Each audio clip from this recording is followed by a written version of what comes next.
Natural patterns formed through survival and the preservation of species. We inherit half of our DNA from each parent. That is why facial features, body type, and even habits often resemble those of our parents. But nature rarely meets the expectation that traits appear in equal halves. Inheritance is not a simple mixture. It follows rules that determine which traits appear and which remain hidden. When these rules repeat, patterns emerge. Even before DNA was discovered, one person held on to the pattern to the very end.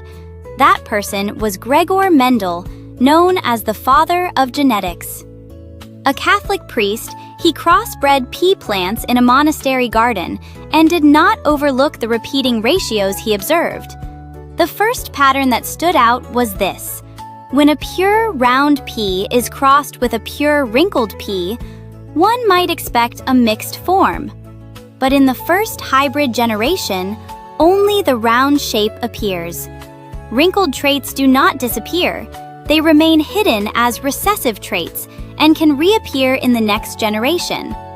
This is why the trait that appears in the first hybrid generation is called dominant, and the hidden trait is called recessive. In peas, round shape and yellow color are dominant, while wrinkled shape and green color are recessive. However, the word law here requires caution. Nature does not fit neatly into a single sentence. As with the 4 o'clock flower, crossing red and white flowers can produce pink through incomplete dominance. Some cases, like blood type AB, resist explanation by simple dominance alone.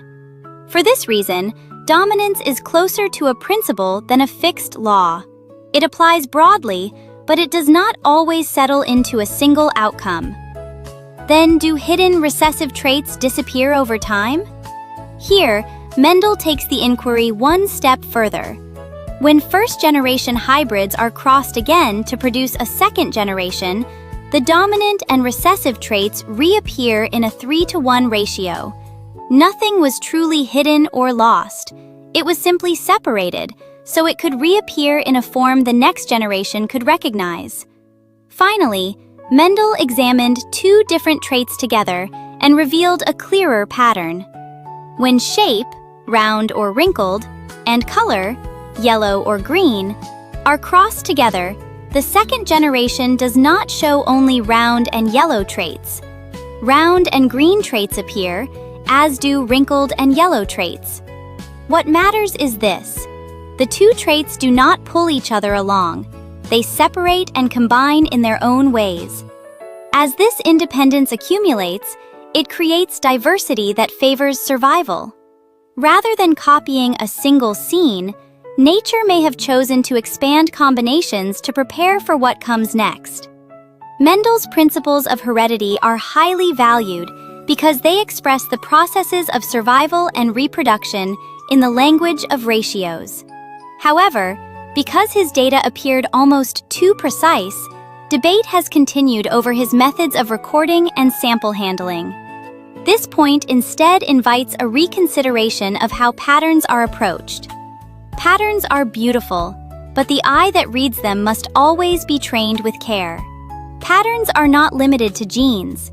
Animals also have behavioral patterns for survival and reproduction. Birds migrate in response to breeding seasons, food availability, and changes in temperature, finding their way by following the rhythm of the seasons. In places where winters are long and harsh, food becomes scarce, so birds such as geese and ducks move south to warmer regions and return again in spring, repeating this cycle. But recent observations show that this rhythm of repetition is beginning to waver. Reindeer in northern regions now give birth earlier than before, and golden eagles have shifted their migration by nearly 2 weeks over the past 25 years. As temperatures rise, reindeer and moose travel more, while wolves and bears tend to move less. The same warming does not send the same signal to every species. When long-standing rules begin to loosen, do patterns remain the same? Or do they reorganize into new forms? In the end, patterns in nature have two faces, one of preservation and one of transformation. What we need to read may be the small changes that happen right at the boundary,